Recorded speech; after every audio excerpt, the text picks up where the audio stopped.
오늘은 에스겔 47장 1절로부터 있는 말씀을 보도록 하겠습니다.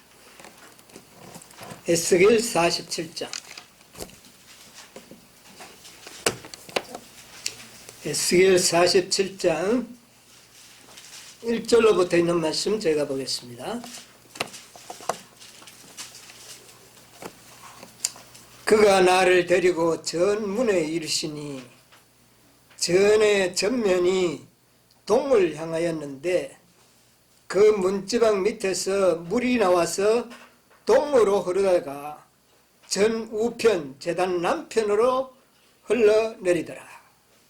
그가 또 나를 데리고 북문으로 나가 바깥길로 말미암아 꺾여 동양한 바깥문에 이르시기로 본즉 물이 그 우편에서 스미어 나오더라. 그 사람이 손에 줄을 잡고 동으로 나아가며 일천척을 청량한 후 후에 나로 그 물을 건너게 하시니 물이 발목에 오르니 다시 일천척을 청량하고 나를 물을 건너게 하시니 물이 무릎에 오르고 다시 일천척을 청량하고 나로 물을 건너게 하시니 물이 허리에 오르고 다시 일천척을 청량하니 물이 내가 건너지 못할 강이 된지라. 그 물이 창일하여 헤엄할 물이요 사람이 능히 건너지 못할 강이더라. 5절까지만 읽겠습니다. 에스겔은 전부 난해한 말씀들이 많죠.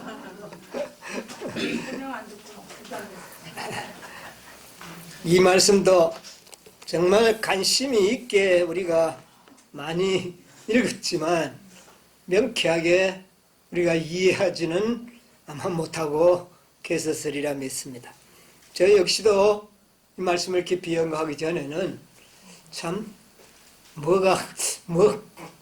짐작만 대충 했지 저도 잘 몰랐습니다. 그러나 이 에스겔서를 이제 연구하면서 이 말씀을 좀 관심 있게 연구를 하게 됐습니다. 자, 이 에스겔 47장에 나오는 특별히 1절로 12절까지는 정말 이 지상에 일어날 교회를 통하여 이루실 하나님의 놀라운 계시입니다. 그런데 여기 보니까 나를 데리고 전문에 이르시니 전의 전면이 동을 향하였는데 그 문지방 밑에서 물이 나오고 이런 이제 서론적인 말씀이 나옵니다. 자, 오늘 우리가 이제 좀 그동안 말씀을 연구한 가운데서 좀 계속적으로 우리가 다시 짚어보는 말씀이 있는데 하나님의 영광이 첫째 어디에 이제 하셨죠? 성소. 예, 모세가 지은 성소에 임재하심으로 이스라엘 백성과 함께 하셨습니다. 자, 그 다음에 이 하나님의 영광이 나중에는 솔로몬 성전으로 이제 옮기게 되고 그 성전에 하나님의 영광이 임재하셨습니다. 계속되는 이스라엘의 배도와 반역으로 이제 이스라엘이 바벨론에 망하게 되고 포로를 잡혀가는 이때쯤에는 솔로몬 성전이 다 어떻게 됐습니까? 다 회파되고 불타 없어져 버렸습니다. 이때에 하나님의 영광이 어디로 갔는지 잠시 우리가 혼란한 시대를 겪으면서 결국 영 가운데는 그 성전이 다시 어떻게 해요? 회복될 것이라고 하는 계시를 받게 되죠. 그래서 세운 성전이 바로 스룹바벨이 세운 성전입니다. 그런데 성전은 세웠지만 하늘에 불도 내려오지 않았고 지성소의 법궤도 없었고 하나님의 영광의 상징인 세키나도 없었습니다. 그러나 학개 선지자의 예언대로 이전에 솔로몬의 성전보다 나중 지은 이 성전에 하나님의 영광이 더 크게 나타날 것을 예언하셨는데, 그 일은 이제 예수 그리스도께서 인간이 되어서 이 땅에 오심으로, 이 땅에 오셔서 스룹바벨이 지은 그 성전에 입성하심으로 그 성전에 하나님의 영광이 어떻게 했습니까? 충만하게 된 것을 이 에스겔의 계시 가운데 우리가 확인할 수가 있었습니다. 그런데 그 영광이 또 나중에 어떻게 됩니까? 스룹바벨 성전에 임하셨던 그 영광이 어떻게 해요? 나중에 보니까 영원히 그 성전을 떠나는 장면을 우리는 또 공부를 했죠. 그래서 그 영광이 어디로 들어갔었다고요?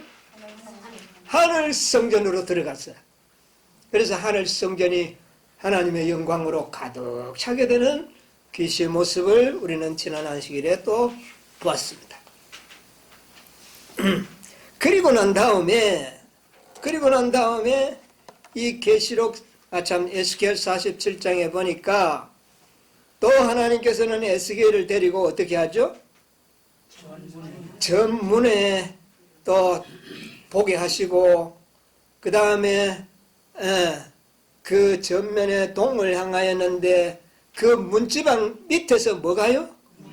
물이 막 새어나오고, 그래서 물이 나오다가 동으로 흐르다가 다시 우편 제단 남편으로 흐르더라. 제단은 어디에 있는 겁니까?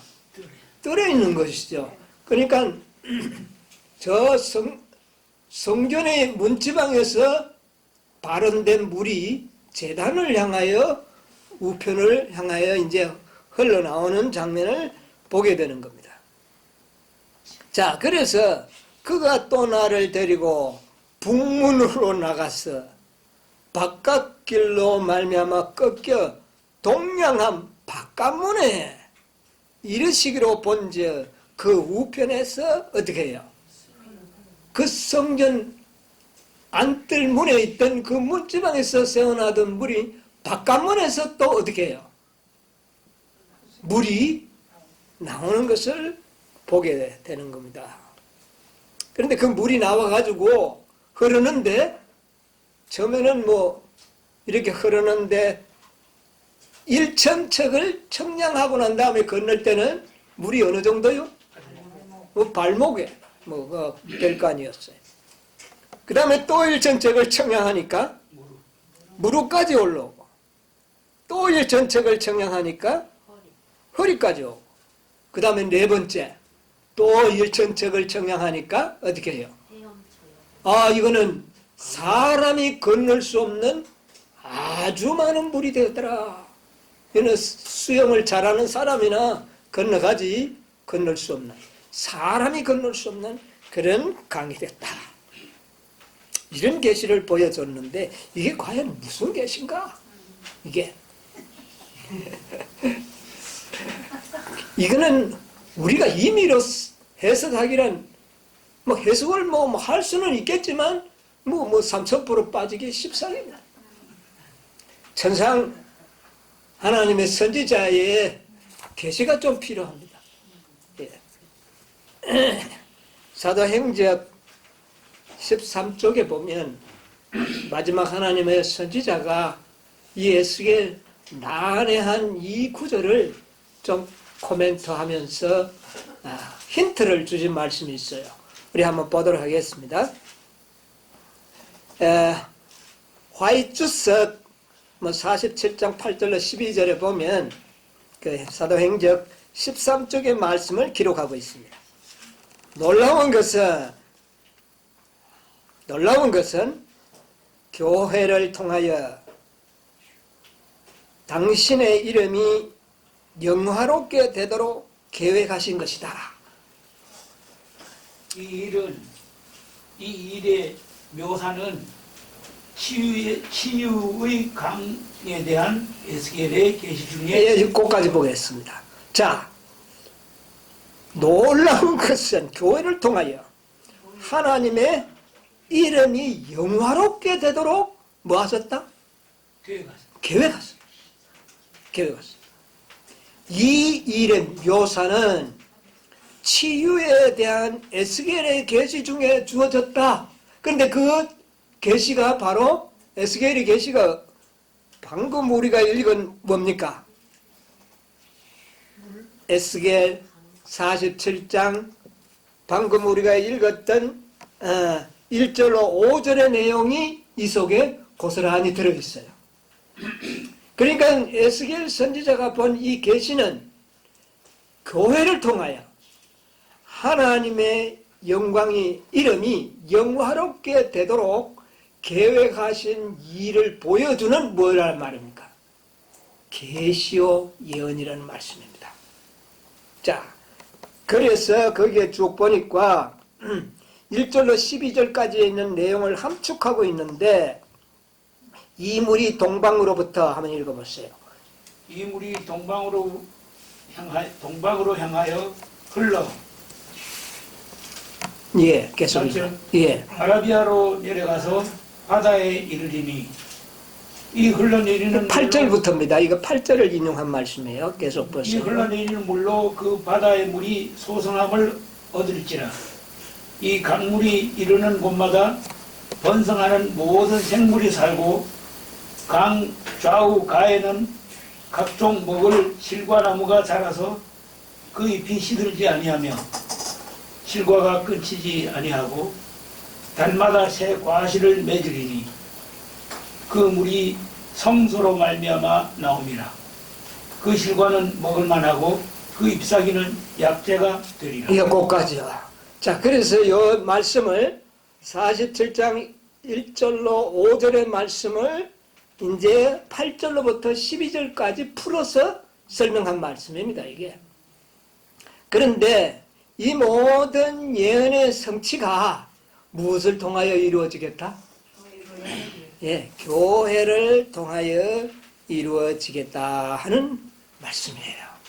그러면 여기에 나오는 이 모든 계시를 뭐와 결부하여 연구하면 교회를 인용하여 설명을 한다면 올바른 설명으로 결말이 날 수도 있다 하는 것을 보게 되는 겁니다. 그래서 이 선지자가 이렇게 깨워주니까, 첫 단추를 깨워주니까 이제 다음 단추부터는 우리가 어떻게 해요? 이제 또 깨면 될 것 같아요. 예, 그래 보입니다. 자, 우리가 예수님이 지난 안식일에 우리 계시록을 통하여 계시도 받고 했는데 들어가신 그 문이 열린 문을 통하여 들어가신 곳이 어느 곳이었다고요?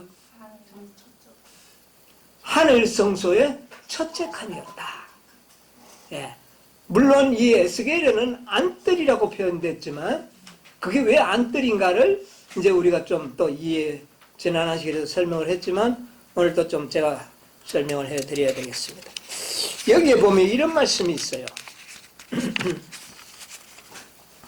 증언보감 32쪽에 가운데 보면 증언보감 3권 32쪽 예.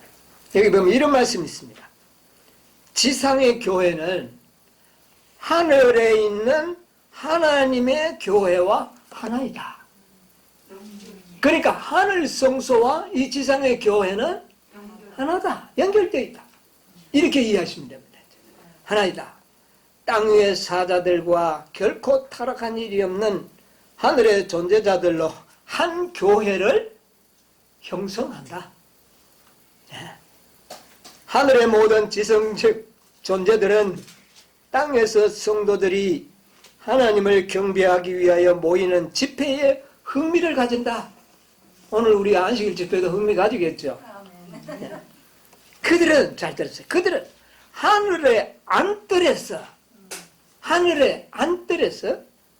땅의 바깥들로부터 들려오는 그리스도의 증인들의 증거를 주의 깊이 경청한다. 자, 하늘의 안뜰과 땅에는 무슨 뜰이 있다? 바깥뜰. 이거 중요한 하나의 우리에게 주는 이 계시입니다. 바깥뜰이라고 하면 번제단이 뜰을 말하는 거죠. 뜰, 번제단이 있는 뜰. 그러니까 하늘 성소의 구조를 보면 뜰은 세상이요, 이 지상이요. 그 다음에 성소와 지성소는 하늘에 있는 것으로 이렇게 연결이 되어 있는. 그러니까 하늘 성소라 그럴 때 우리는 하늘에만 있는 성소만 생각하지 말고 이 땅에는 하나님의 교회가 하늘 성소와 연결된 바깥뜰이라는 것이죠. 너무 실감이 나네. 보통 이게 의미 있는 말씀이 아닙니다. 이 바깥뜰. 네. 자, 그래서 번제단에 번제물을 태웠지 않습니까? 그 바로 예수님이 돌아가신 장소 아닙니까? 그러니까 예수님이 돌아가신 곳이 이 지구잖아요. 번제단이 있는 지구. 그 번제단이 골고다. 거기가 바로 번제단이었겠죠. 네. 이렇게 연결이 되는 겁니다. 그래서 하늘 성소와 이 땅의 교회는 하나다. 네, 하나다. 이거는 바깥들이요. 하늘에는 성소와 지성소가 있다. 네. 네, 이것을 이제 분명히 우리가 이해할 필요가 있습니다. 시대소망 166쪽에도 그 말씀을 하셨어요. 시대소망 166쪽에 예수께서는 하늘 166조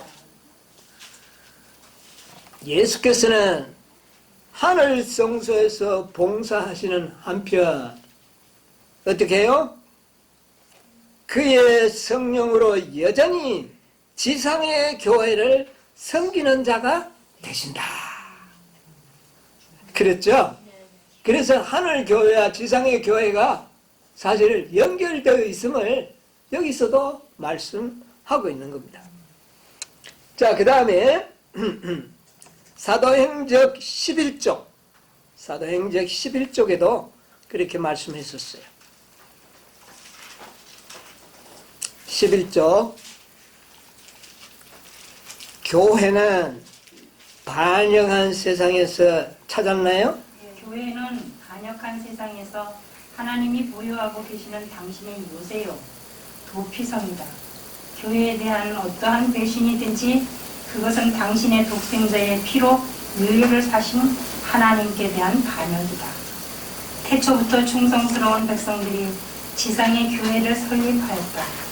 매 시대마다 주께서는 그의 파수꾼들을 가지고 계셨는데 그들은 저희가 살았던 세계에 충성스럽게 증언을 전하였다. 이 파수꾼들은 경고의 기별을 전하였으며 그들이 갑옷을 벗고 물러날 때는 다른 사람들이 그 일을 대신하였다. 하나님께서는 그 증인들과 언약 관계를 맺으셨고 지상의 교회를 지상의 교회를 하늘의 교회와 연합시키셨다. 하나님께서 천사들을 보내어 당신의 교회를 섬기게 하셨으므로 악마의 권세가 당신의 백성을 이기지 못하였다. 예, 거기까지 보겠습니다.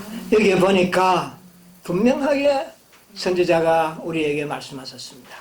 지상의 교회를 하늘의 교회와 어떻게 해요? 연합시켰다. 연합. 여러분, 이 하나님의 참 교회들은 하늘 교회와 연결되어 있다는 것을 기억하시기 바랍니다. 예. 그래서 악마의 권세가 어떻게 해요? 이기지 못한다. 그러니까 이 말씀을 깊이 생각 안 하는 많은 또 이 교회관을 갖고 있는 교회들은 우리 교회가 하나님의 교회인데 이 교회를 배반하면 하나님을 배반한다. 그래서 자기 교회를 옹호하는 일에 이 말씀을 잘 인용합니다. 틀린 말은 아닙니다. 틀린 말은 아니에요. 그러나 그 말이 상황적으로 잘 이해하지 못하면 그렇게 또 사단의 기만에 빠질 수도 있습니다. 이 말씀을 잘 우리가 이해를 할 필요가 있죠. 어쨌든 하늘 교회와 지상의 교회는 하나다. 네, 하나다. 자, 그래서 우리가 지난 안식일에 요한계시록에 있는 말씀을 좀 우리가 봤을 때 열린 문을 통하여 보좌가 베풀었고 이런 거 다 봤잖아요. 이게 막 옛날에는 그것을 다 지성소로 우리가 이해를 했는데 이제 우리가 알기로는 계시록 1장부터 11장까지는 하늘의 성소의 보좌, 성소에 마련된 보좌.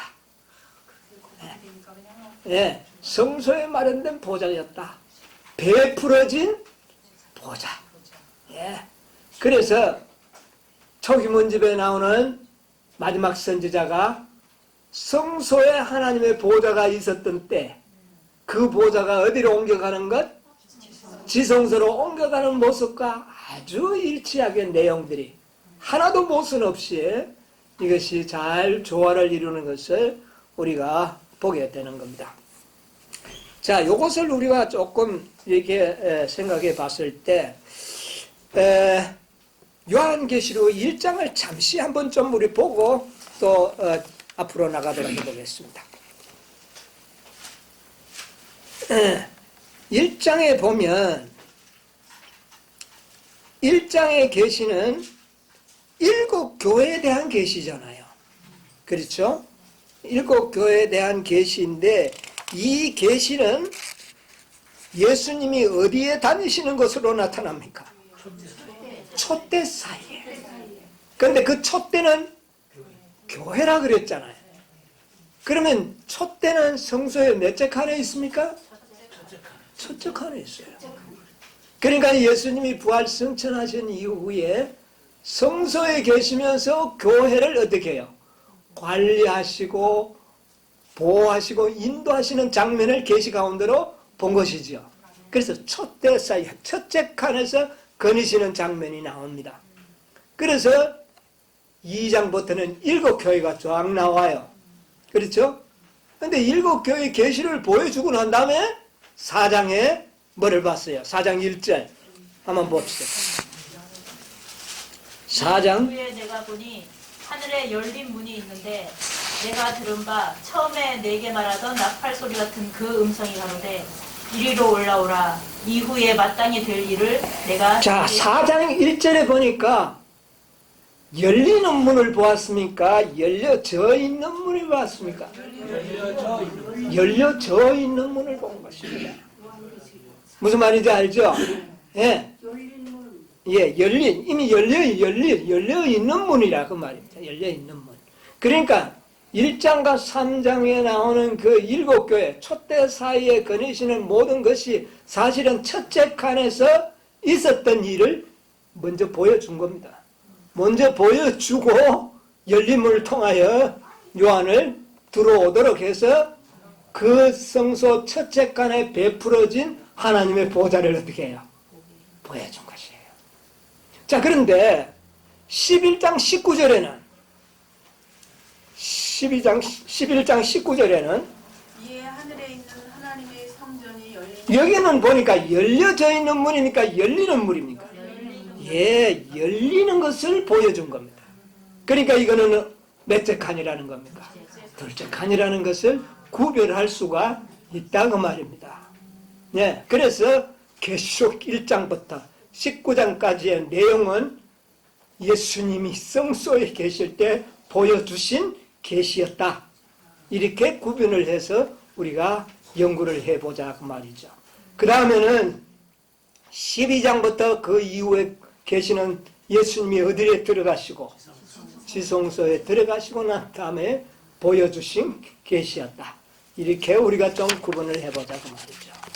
자, 그래서 어쨌든 이 에스겔 47장 1절로 5절에 그 성전에 물이 나오고 문지방이 나오고 그 다음에 거기서 물이 나왔는데 이 문지방은 어느 문지방일까요? 지성소 문지방. 아직 지성소의 문이 안 열렸잖아요. 성소에 성소의 문이 문지방이란 말이에요. 성소의 문지방에서 이 물이 나오기 시작했어요. 여러분, 우리가 이것은 예수 그리스도께서 성소에 들어가시고 보혜사 성령을 보내주신 것 아닙니까? 그렇죠?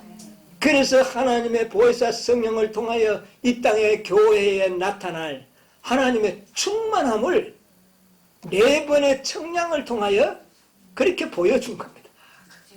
예, 하나님의 그 놀라운 성령의 은사가 이 교회를 통하여 나타나서 처음에는 연약해 아주 적은 것으로 나타났지만 나중에는 아주 충만했어. 건너지 못하죠.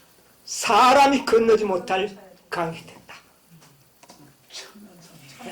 이런 하나님의 성령의 역사를 구체화시켜서 보여준 거예요. 그러니까 처음에는 성령이 예수 그리스도가 어디에 들어가심으로?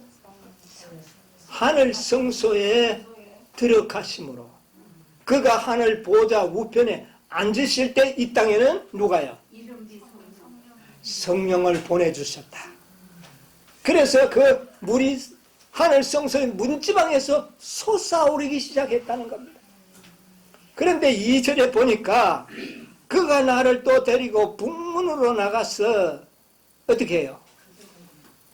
바깥길로 나와 보니까 바깥문에, 이 바깥문은 이 지상에 있는 이 뜰의 문이에요. 그러니까 이 뜰에서 이 물이 솟아나. 그러니까 이 세상에 성령의 임재가 나타나기 시작했고, 그런데 이 물을 4번 청량하고 나니까 사람이 어떻게 해요? 건널 수 없는 강이 되더라. 이런 아주 우리가 이런 해석을 가능하게 해준 겁니다. 자, 그래서 보세요. 1절 하단에 보니 물이 나와서 어디로 흐르다가? 동으로 흐르다가. 자, 예수님이 하늘 성전에 들어갈 때 어느 방향으로 들어갔죠? 동으로 오는데. 영광이 동으로 오는. 그런데 이 물도 어떻게 해요? 동으로 흐르다가 나중에 어디로 갑니까? 제단. 그러니까 뜰에 이르렀다고 말이에요. 뜰에 이르렀다. 자, 그리고 이제 그를 성령께서 에스겔을 데리고 북문으로 나가서 바깥길로 돌아가지고 나중에 동양한 문 바깥문에 이르니 이거는 뜰의 뭡니까? 문이라고 말해요. 뜰의 문. 뜰문. 그러니까 북쪽으로 나갔다는 거죠. 나가기를, 예, 뭐 거기도 또 의미가 있겠지만 이 시간에는 그 문제보다는 어쨌든 하늘 성소에서 이 땅에 그 물이 솟아나기 시작. 자, 하늘 성소의 문지방에서 솟아나는 물이 이 땅에서 다시 어떻게 해요? 솟아나더라. 거기 동쪽을 이리 향하여 비구비쳐 와서 결국은 어디에서 흐르더라? 이 바깥뜰에서, 뜰문에서 물이 솟아나더라. 자, 아까 우리 화이 선지자가 하늘 안뜰에서 하는 이야기를 이 세상 바깥뜰에서 듣는다 그랬잖아. 그러니까 이 세상이 뭡니까? 바깥뜰이에요. 바깥뜰. 그래서 이 교회는 바로 바깥뜰에, 여기에서 교회를 통하여 하나님의 성령의 충만함이 나타나게 된다. 그러니까 이 교회는 하나님의 성령을 충만히 역사에 나타내는 기관으로서의 역할을 하게 될 것을 이제 엘렌 G. 화이트이 이 계시를 이야기한 겁니다. 그래서 교회를 통하여 당신의 이름이 영화롭게 되도록 계획하셨는데 이 묘사는 치유에 대한 에스겔의 계시 중에 어떻게 해요? 주어졌다. 이거는 이제 결부시켜 주었기 때문에 이런 해석들이 이제 어떻게 됩니까? 가능하게 되었다. 그 말입니다. 자, 이제 우리가 그 정도만 우리가 이 계시를 이해한다면은 이 계시의 설명이 그렇게 힘들지가 이제는 않을 것이라고 생각을 합니다. 자, 그런데 여기 있는 이 계시가 1천을 어떻게 해요? 청량함으로서부터 이제 구체화되어서 나타나는데,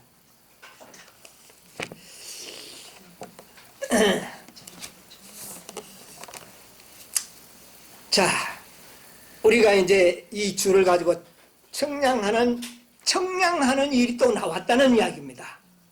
여러분, 청량이 뭡니까? 요한계시록 10장에 보니까 청량하는 일이 나왔죠. 예. 자, 이 청량하는 문제가 이제 또 나오는데 몇 번 청량을 했어요? 4번을 청량을 했습니다. 이 문제를 이제 또 오늘 간단하게 한번 좀 생각을 해 보도록 하겠습니다. 자, 그러나 일단은 이제 이 모든 계시가 아주 짧은 계시지만 12절에 가니까 어떤 계시로 마무리됩니까? 12절에. 이 물이 가는 데마다 가니까 결과적으로는 어떻게 됐어요?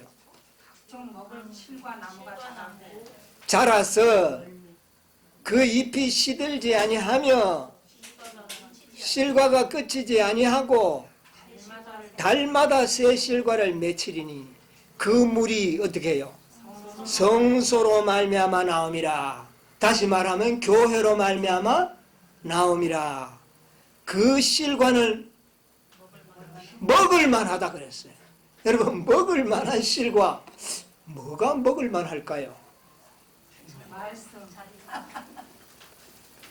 여기에 이 실과는 먹을 만하다 그래요. 먹을 만해요. 하나님께서 이 실과는 먹을 만하다 그랬어. 이 땅에서 충만한 은혜로 익은 열매가 있지 않습니까? 땅에서 익은 열매. 그럼 뭡니까? 13만 4천이죠. 그 14만 4천이 열매를 비유했잖아요. 근데 이 열매는 뭐 할 만하다? 먹을 만한 열매다. 그 말입니다. 이렇게 좀 이해를 하시면, 이제 이 문제가 더 상세하게 나타날 것입니다. 자, 그런데 이 계시는 이 땅에서 이루어질 계시가 아니에요. 자, 여기 보니까 달마다 실과를 맺는 그런 나무는 이 땅에 없어요. 예. 이것은 요한계시록 22장에 나오는 새 땅에나 있는 그것을 여기에서 이야기한 겁니다. 그러니까 새 땅에 새 하늘과 새 땅을 창조할 수 있는 그런 구속의 경륜의 완성을 가져오는 것은 바로 성소에서부터 흘러나온 물에 의하여 되었다 그 말입니다. 교회를 통하여 역사하신 성령에 의하여 그 일이 이루어진 겁니다. 새 하늘과 새 땅이 궁극적으로 세워진 것은 그로 말미암아 이루어졌다는 것이죠. 그런데 그 열매가 먹을 만한 열매더라. 이 열매는 하늘에 있는 생명나무의 열매를 말하지만 사실은 상징적으로는 누구를 말합니까? 이 땅에서 익은 과실. 성소로부터 흘러나온 물에 의하여 자라난 그 나무에서 맺힌 열매라 그 말입니다. 그 열매는 14만 4천인들이죠. 이렇게 이제 전체가 구성이 이루어지게 되는 것을 보게 된다. 자, 그러면 이 물은 건너지 못하더라. 4번의 청량을 하고 나니까 건너지 못할 문이 되어버렸어. 자, 그 전에도 뭐 이름비 성령도 있고 다 있어요. 있지만은 여기에 3절로부터 5절까지에 있는 이 말씀은 특별히 어느 한 구간을, 구속의 경륜 중에 굉장히 중요한 한 구간을 요약해서 나타내 보여줘. 그리고 12절에는 새하늘과 새 땅의 모습을 구현하면서 이 땅에서 그 일이 성소로 말미암아 그 구속의 경륜을 통하여 새하늘과 새 땅이 이루어질 수 있었다는 것을 암시하고 있잖아요. 그러면 요 짧은 구절 가운데서 굉장히 긴 역사가 어떻게 됩니까? 함축되어 있는 것이에요. 함축되어 있는데 이 3절로부터 5절까지의 이 역사는 이 지상의 한 시대를 상징한다고 말합니다. 청량하는 시대. 청량하는 시대. 예. 마지막을 보여주는 거예요. 청량하는 시대. 자, 청량하는데 주를 4번이나 재보더라는 거예요. 4번을 재봤어. 왜? 5번 재봤으면 딱 맞는데 사방을 막 여기는 4번만 딱 쟀어요. 그러나 어쨌든 청량하는 것은 세 천사의 기별은 시험하는 기별이라고 그러잖아요. 청량하는 기별이라는 말입니다. 자, 첫째 천사의 기별은 청량하는 겁니다. 성소를 청량하는 거예요. 교회는 성소의 저울에 달려서 뭐를 받게 될 것이다? 심판을 받게 될 것이다. 여러분, 저 바벨론에서부터 회복하여 이 지상에 태어난 교회들, 개신교회들, 성소의 저울에 달린 것. 그것이 첫째 천사의 기별과 둘째 천사의 기별입니다. 그래서 거기에서 그 시험을 통과한 백성들이 나와서 세워진 교회가 7교회. 라오디게아 교회. 그 시험을 통하여 나온 들에게 셋째 천사의 기별이 전해진 겁니다. 셋째 천사의 기별도 시험하는 기별이에요. 이제는 이 기별을 받아들이면 인침을 받을 수 있고, 그렇지 않다면 짐승의 표를 받을 수밖에 없는 그런. 그래서 첫째, 둘째, 셋째는 청량하는 기별입니다. 줄로 3번 줄로 됐어요. 그런데 4번까지 줄을 쟀어요. 자, 여러분, 4번째 청량은 뭘까요?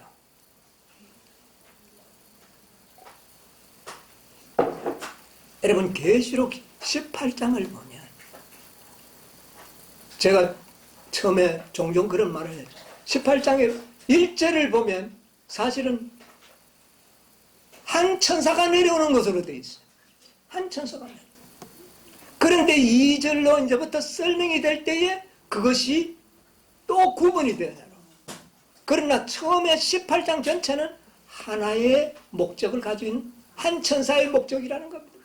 자, 첫째 천사, 둘째 천사, 셋째 천사는 각자의 다 의무와 사명이 주어져 있었어. 셋째까지. 그러나 넷째와 다섯째는 목적과 사명이 어때요? 똑같아. 넷째 천사. 그러니까 18장 천사라고 하는 그 천사는 시험하는 기별입니다. 무엇을 시험하는 기별이었습니까? 예, 그게 이제 기별인데, 그게 왜 시험하는 기별이 되느냐고요. 라오디게아 교회가 뜨뜻미지근하게 되지 않았더라면 그 교회는 시험받을 필요가 없어요. 근데 그 교회가 어떤 교회가 되어버렸어요?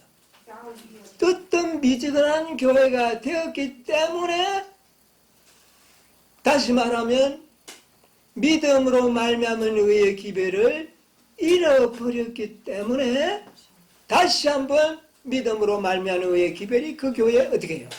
전파되게 됩니다. 그래서 이 기별은 그 교회를 뭐하는 기별이 됩니까?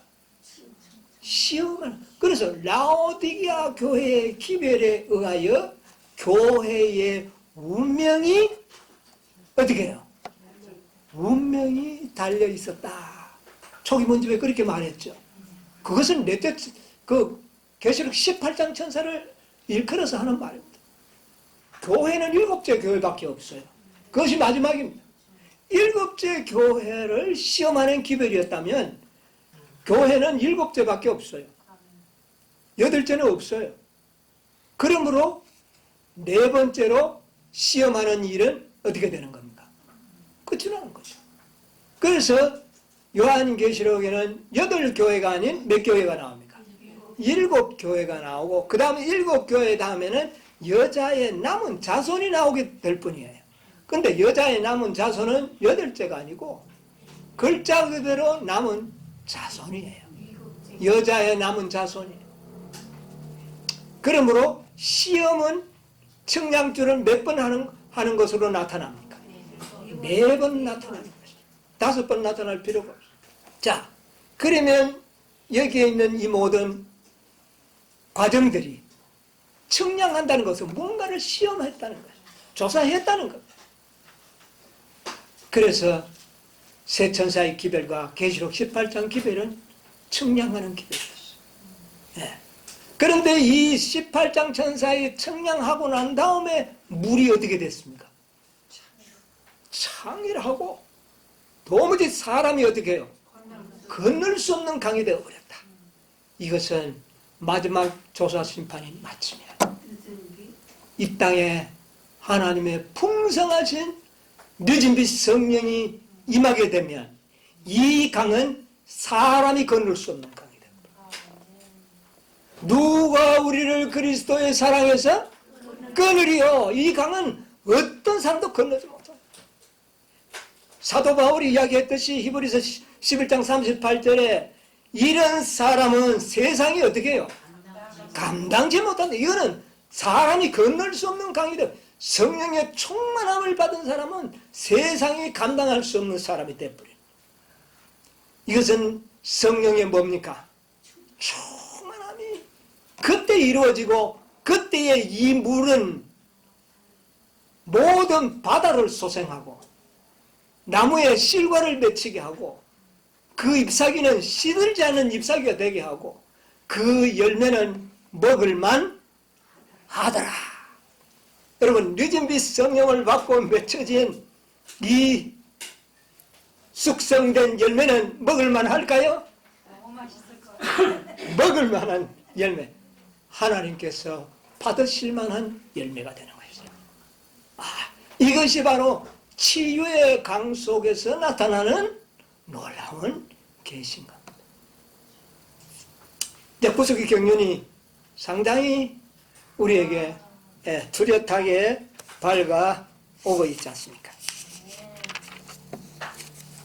나를 믿는 자는 그 배에서 뭐가요? 생수의 강이 터져 나오리라. 그게 복음입니다. 믿음으로 말미암는 의의 기별은 성령의 충만히 약속된 기별이에요. 특히 1888년에 와그너와 존스가 전하는 믿음으로 말미암는 의는 큰 성령의 충만이 수반될 것이다.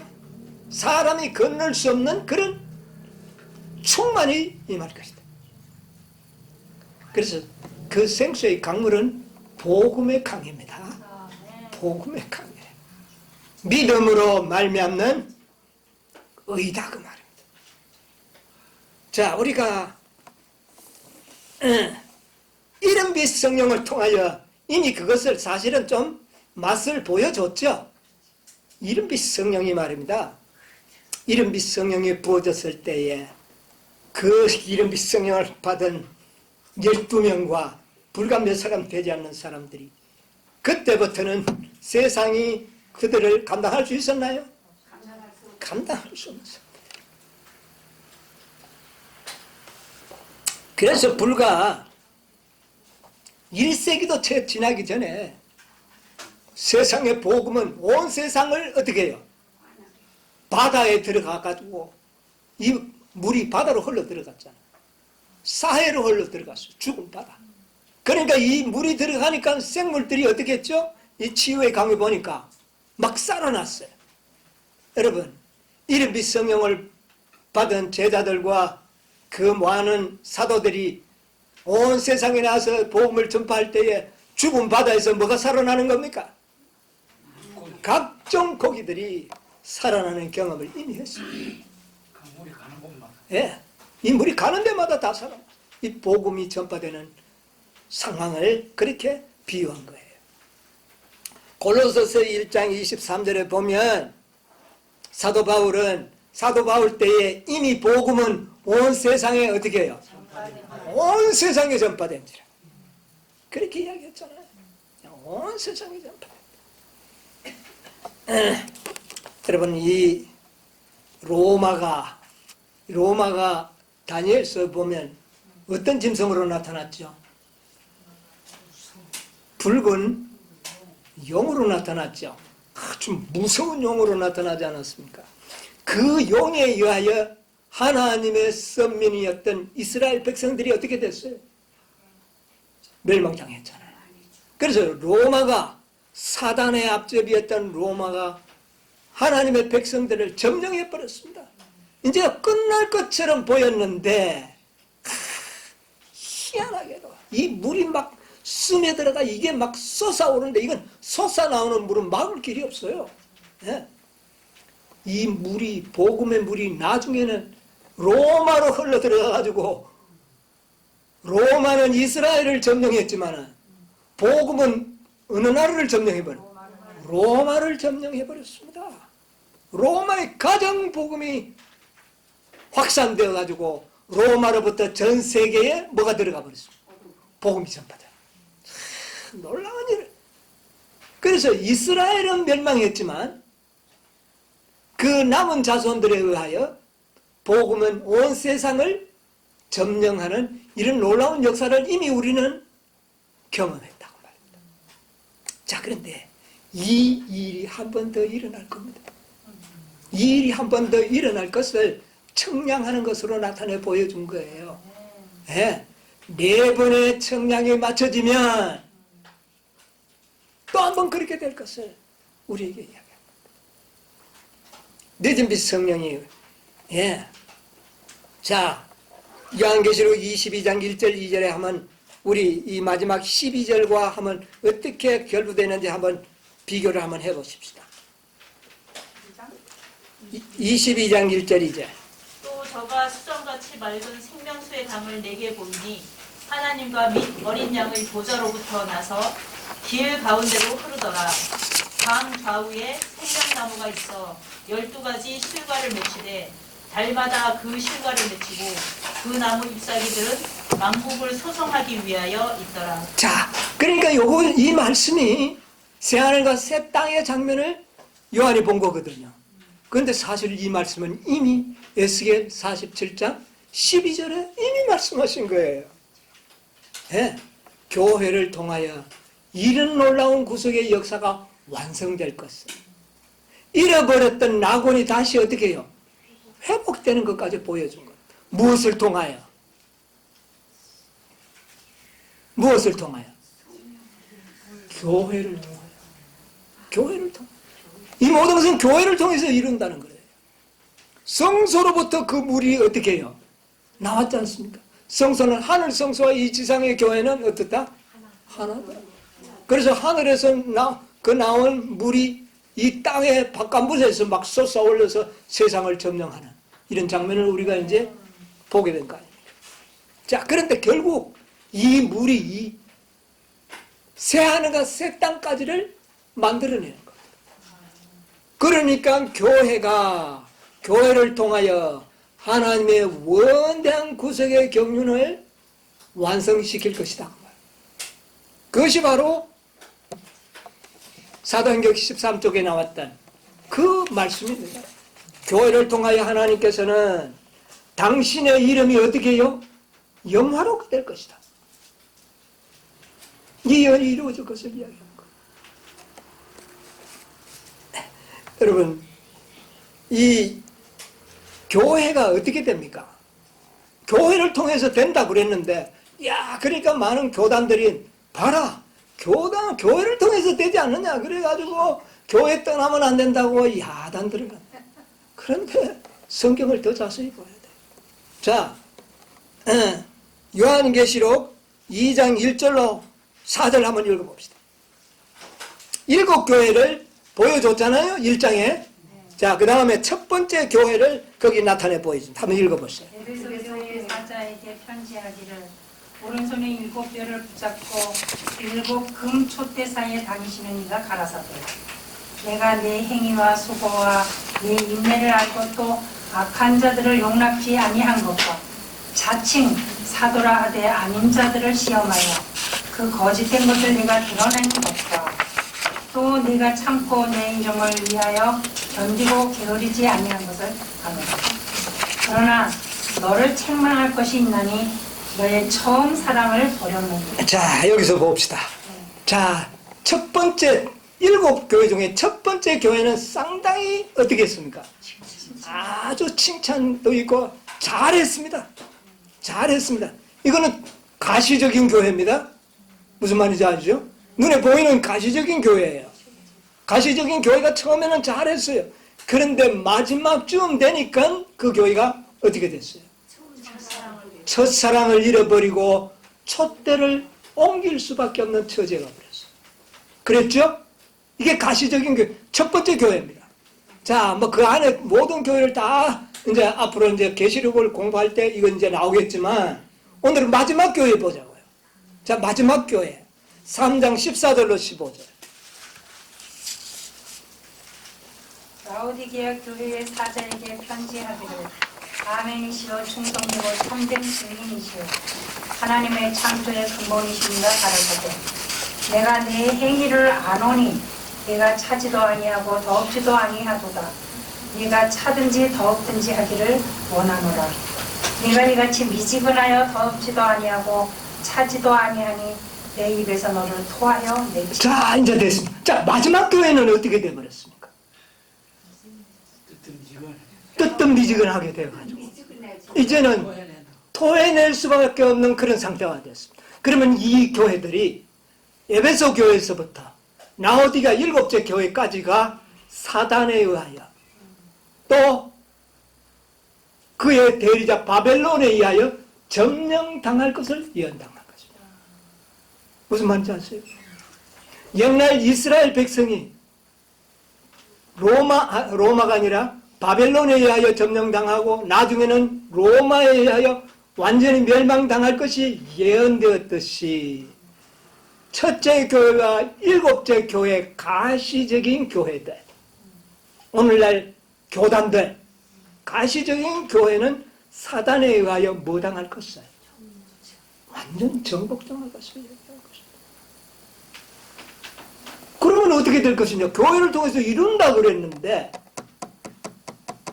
많은 사람들은 이 가시적인 교회만 교회라고 생각하기 때문에 속는 겁니다.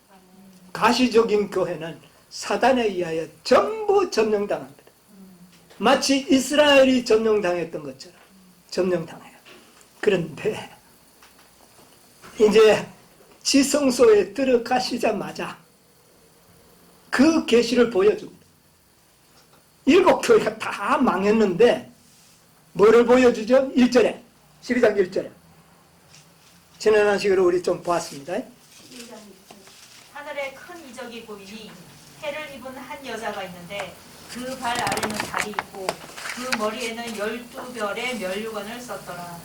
이 여자가 아이를 베어. 자, 됐습니다. 자, 그거 보니까 12장 1절에만 딱 보니까 해를 옷 입고 달을 발 아래 두고 12별의 면류관. 이거는 여인은 교회입니다. 승리한 교회를 보여줬어. 그러면 7교회가 다 망했는데 승리한 교회가 있다는 겁니다. 이게 어느 교회냐는 거예요. 그 여자의 나온 자손. 네? 자, 이스라엘은 망했지만 마리아와 같은 믿음 있는 사람이 있었고 12제자와 거기에 따른 문도들에 의하여 이스라엘이 통하여 성취하고자 하던 모든 일을 이들을 통하여 어떻게 해요? 성취해버렸습니다. 그와 마찬가지로 이 가시적인 교회들은 다 어떻게 됩니까? 사단에 의하여 정복당합니다. 바벨론에 정복당합니다. 그러나 12장 마지막 절 17절 뭐라 그랬어요? 용이 여자에게 분노하여 돌아가서 그 여자의 남은 자손 곧 하나님의 계명을 지키며 예수의 증거를 가진 자들로 더불어 싸우려고. 자, 여기 보니까 여자에 뭐가 나옵니까? 남은 자손. 예, 이게 이제 진짜 남은 자손. 이들을 통하여 이런 교회를 통하여 이루시고자 하던 모든 계획들을 어떻게 해요? 이루시겠다는 겁니다. 그런데 이 교회는 가시적인 교회가 아닙니다. 가시적인 7교회는 다 사단에 의하여 어떻게 해요? 다 가시적인 이스라엘은 망했습니다. 가시적인 나라 망했듯이 조직적으로 하나님의 교회를 형성했던 이 교회들은 다 사단에 의하여 어떻게 해요? 다 망합니다. 점령당합니다. 그런데 그 자손 중에 남은 자손이 있을 것이다. 그런데 이거는 눈에 보이지 않는 겁니다. 메이커 목사. 예? 그런데 그 남은 자손을 하나님께서는 남은 교회라고 이야기해요. 아멘. 그들을 통하여 교회를 통하여 이루시고자 하는 하나님의 영광 이루시겠다는 겁니다. 교회를 통하여 하나님의 영광이 나타날 그게 일어날 것을 어디에 예언하셨습니까? 에스겔 47장. 네, 거기도 나왔지만 이제 계시록에 넘어왔으니까 18장 1절이 안 나옵니까? 그의 영광을 어떻게 해요? 땅이 환 이것은 하나님의 영광이 온 세상을 정복해버리는 것을 이야기하는 겁니다. 사단이 뭐는 정복했어요?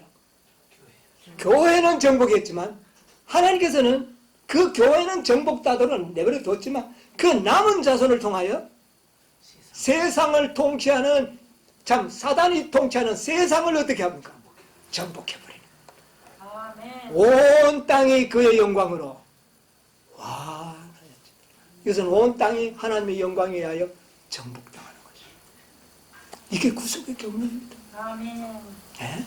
이게 바로 에스겔 47장에 치유의 강에서 나타나는 계시였다는 것이죠. 예?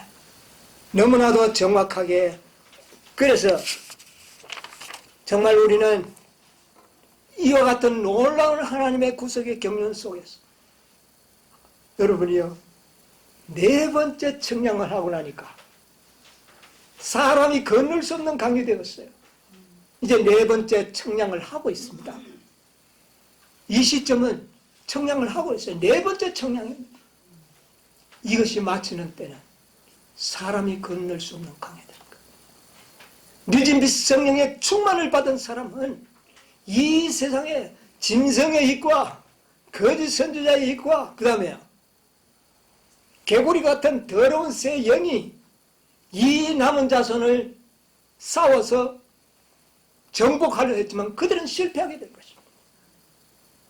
여자의 남은 자손이 승리하게 될 것을 보게 되는 것이죠. 사람이 건널 수 없는 강들이 되어버리는 겁니다. 여러분 이런 백성 되기를 원치 않습니까? 네. 이제 우리가 멀지 않아 이런 경험을 하게 될 것입니다. 그런데 중요한 것은 4번째 청량에 잘 청량을 받았어야 됩니다. 네. 이 청량줄에 의하여 우리가 잘 준비된다면 우리는 반드시 세상이 감당할 수 없는 그런 사람들로 만들어지고 온 땅을 그의 영광으로 어떻게 해요? 환하게 정복하고 세상을 정복하고 나아가서는 누구도 정복해버립니다. 사단의 머리도 어떻게 해요?